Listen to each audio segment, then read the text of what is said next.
Ho aminareo aneriavana ny fahasoavana sy ny fiadanany Jesoa Kristy Tompontsika. Amen.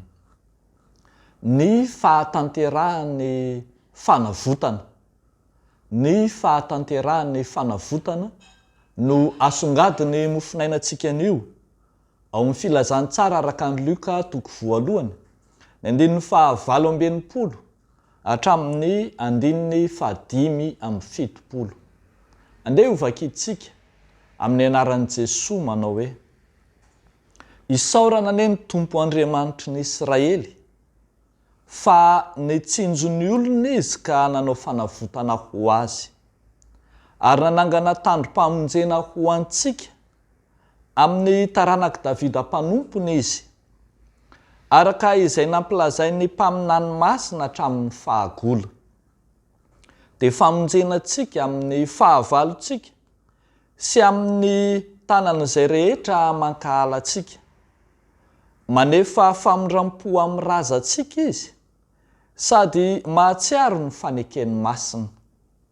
Dia ny fianianana izay nianianany tamin'ny Abrahama razantsika, hanao izay ahazontsika hanompo azy tsy amin'ny tahotra, satria afaka amin'ny fahavalontsika isika. Amin'ny fahamasinana sy ny fahamarinana eo anatrehany, amin'ny andro rehetra iainantsika. Ray masino, manamasinanay amin'ny fahamarinana, ny teninao no fahamarinana. Amen. Ny fahatanterahany fanavotana.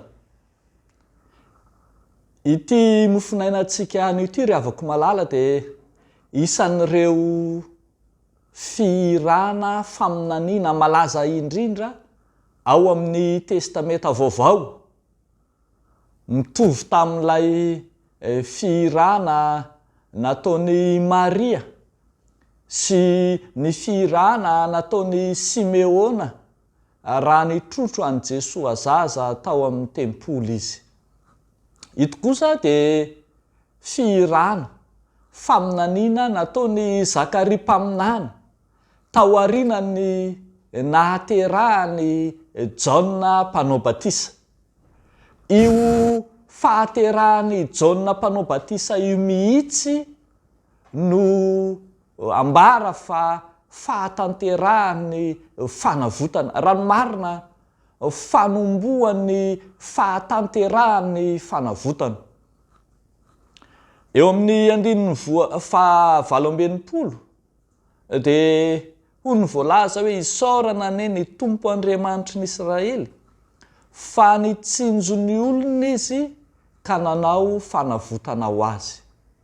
Ny hevitry ny teny hoe nitsinjo dia azo adika koa hoe namangy na nitsidika na nanara-maso na nijery akaiky ny olona izy, ary dia indro mitondra fanavotana.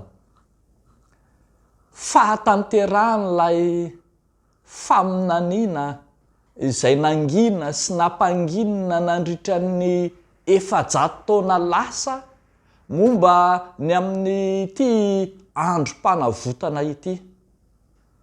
Eto kosa raha mandinika tsara isika eo amin'ilay tapany faharoa amin'ny 20 dia mario fa milaza vanim-potoana lasa ny teny hoe nitsinjo ny olony ka nanao fanavotana ho azy. Zany hoe lay tranga efa niseho, lay tranga efa tanteraka, dia ny fahaterahan'ny Jaona mpanao batisa no fanomboany ity fanavotana ity. Fahatanterahany fanavotana izay azo adika koa fa fahatanterahany teny faneken'Andriamanitra ary fahatanterahany androm-pamonjena rahateo. Tsy maintsy manomboka eo amin'ny Jaona mpanao batisa io, izay milaza mandrakariva fa andresena ny fahavalo Ny fahavalo lehibe indrindra dia ny fahotana, ary zany na tonga ny Jaona mpanao batisa hiantso ho amin'ny batisan'ny fibebahana, hialan'ny olona amin'ny fahotana, hialan'ny olona amin'ny fahavalo.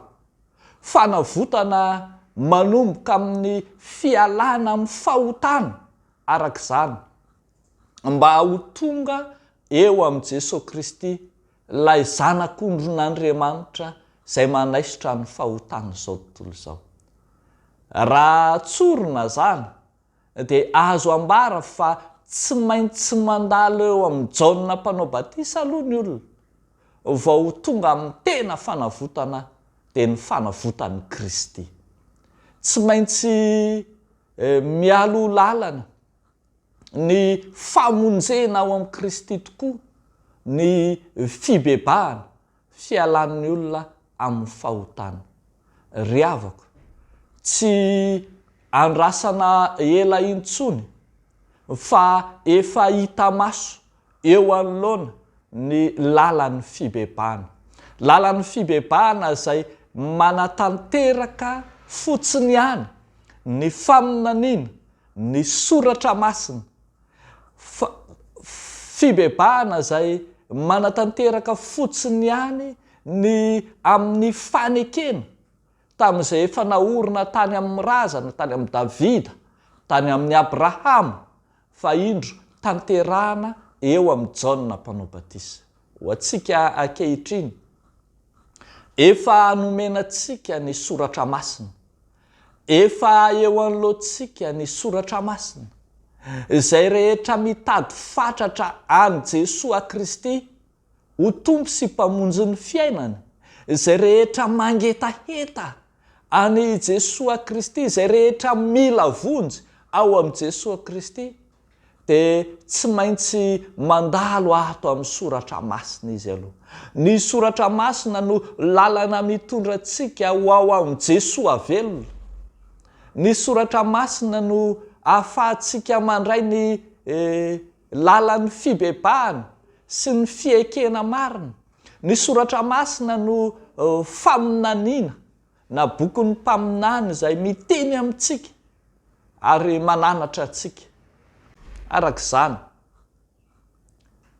tsy mifanipaka amin'ny fahatanterahany famonjena ao amin'ny Kristy ny soratra masina izay sary fotsiny ihany anambarana ny fialohavana lalana nataon'ny Jaona mpanao batisa.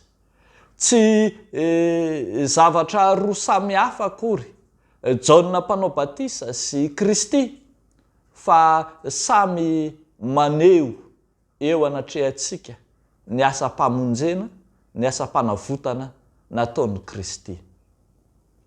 Eo an'Andriamanitra irerian'ny voninahitra.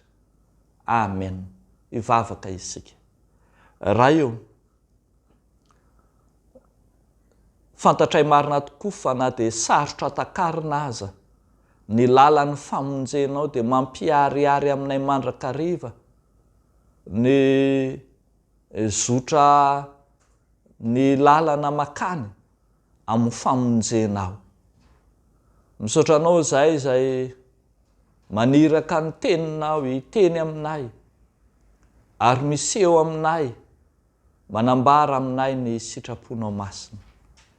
Fa manaiky izahay fa ny teninao no mialo lalana ny famonjena izay efa nitanterahanao teo amin'ny hazo fijaliana.